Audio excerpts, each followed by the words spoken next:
convite surgiu através da Isabel Domingues, que tem o projeto Raízes, aqui em Melgaço, e que de certa forma promove algumas atividades ligadas à etnografia e ao saber fazer de tradições locais.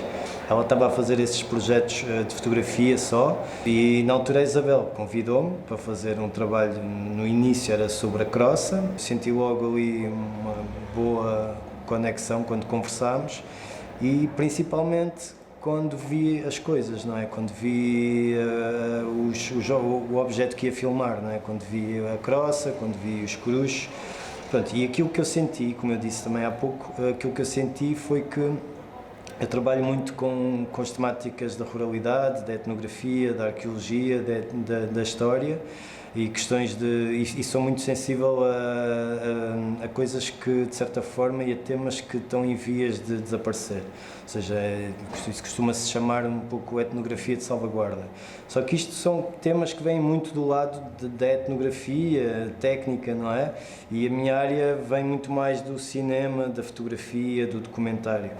E pronto, eu tenho muita inclinação para este tipo de temas, ou seja, temas que de certa forma estão a desaparecer, que ano após ano podem mesmo desaparecer, ou seja, as pessoas que sabem fazer isso já são pessoas com idade muito já avançada, não é? E que, pronto, e de um momento para o outro podem já não estar disponíveis para nos contar essas histórias e nos fazer passar essa mensagem. E eu lembro-me que na altura tinha acabado de vir de uma viagem fora do país, estava na Índia, e quando cheguei, foi passado 2 dias, estava em Melgaço a filmar o Sr. Silvestre, sem saber ainda ao certo se isto ia dar filme, se não ia dar filme, mas obviamente cá atrás sempre com aquele bichinho, ok, isto se calhar vai ser um filme, vai ser um novo filme, porque geralmente quando sinto que há assim estes objetos de estudo interessantes, acabam sempre por darem filme e dentro de mim já vem essa vontade e pronto, e acabámos por começar pelo Sr. Silvestre e cada vez que voltava cá acrescentávamos sempre outra coisa porque surgia sempre mais alguma coisa importante para ser registada.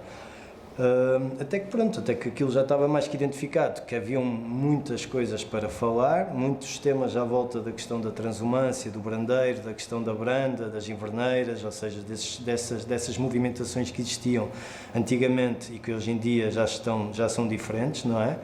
E pronto, e depois foi construir um pouco a narrativa com os elementos que nós tínhamos, com as pessoas que nos podiam falar sobre como é que as coisas eram antigamente, como é que as coisas são agora. E pronto, e compará-las, não é? Ou seja, criar ali momentos na narrativa em que, ok, isto era como era antes, agora estamos assim. Isto ainda se faz, mas já não se faz como se fazia com o objetivo que tinha antigamente, mas ainda se faz e faz desta maneira. Pronto, e depois é o processo fílmico de construir narrativa, montagem e esses processos de fazer filmes.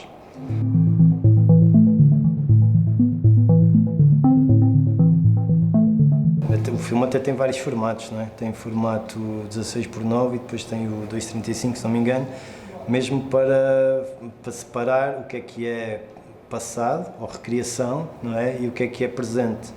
E de certa forma no passado eram os elementos que se faziam antigamente, não é? Que nós conseguimos recriar dentro das possibilidades várias de termos os objetos, não termos os objetos, possibilidades de orçamento, possibilidades de tempo. Pronto, e por isso é que também o filme acaba por ter 2 tipos de formatos de imagem, o formato 2:35 que nos mete para o passado, para recriações, e o formato 16:9 normal que nos remete para o presente e para como é que a branda existe agora, não é? Porque antigamente a branda existia de uma maneira, a branda da Aveleira, existia de uma maneira com pessoas a estarem lá de determinadas formas, não é? E a fazerem determinadas coisas. Hoje em dia existem apenas 5 famílias, segundo estava no filme o João disse, 5 famílias a trabalhar na branda, enquanto antigamente havia imensas pessoas com 1, 2, 3 animais, hoje em dia o João tem 150 animais, ou seja, mudou completamente. Daquilo que eu sinto é que as várias gerações sempre tiveram muito amor por aquele território e esse amor ainda continua a estar presente nesse território e daí também o título do filme se chama Filhos do Vosso Amor, que de certa forma é o amor que aquela gente ainda tem por aquelas práticas, por aquele tempo, por aquelas pessoas, não é? Por aqueles saber fazer, e que se continua, e que aquilo ainda continua. Hoje em dia são 5 famílias que trabalham ali na Branda, mas de certa forma elas ainda sentem uma grande relação com aquele território e com aquela região, e pronto, e é isso que eu, de certa forma, que eu espero que o filme transmita, é essa relação de amor que existe pela terra, não é?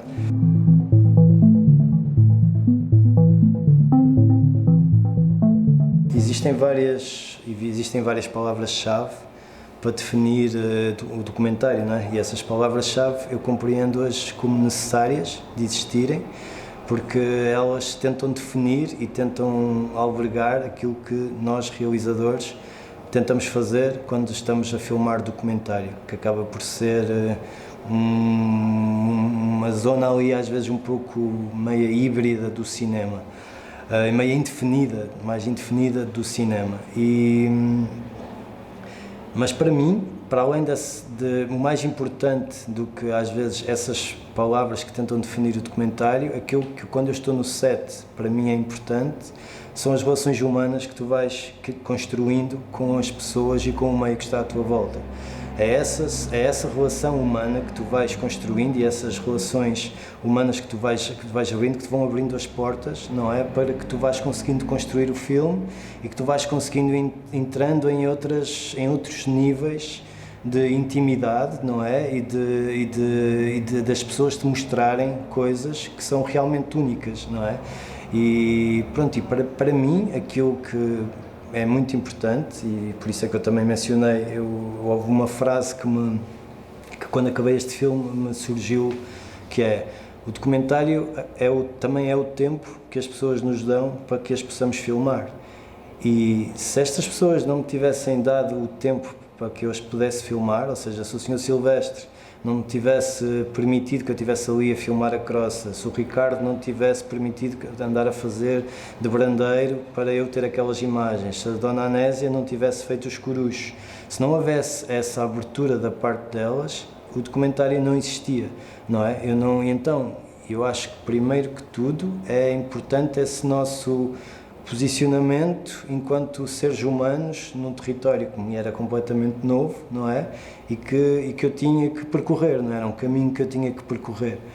E para mim isso é cada vez, principalmente no meio rural, não é? Principalmente em documentários no meio rural, para mim isso é cada vez mais a chave. É assim que eu me vou construindo enquanto pessoa, é assim que eu me vou construindo enquanto realizador. E é assim que eu também vou ficando feliz com estas relações, porque para além do filme eu ganhei pessoas amigas, não é? E eu sei que venho aqui em cima e consigo dizer alguma coisa e relembro memórias, não é? E acontecimentos que aconteceram, e isso acaba por unir as pessoas. Se conseguirmos juntar essas relações humanas a um trabalho de qualidade, é para isso que estamos aí, a fazer coisas.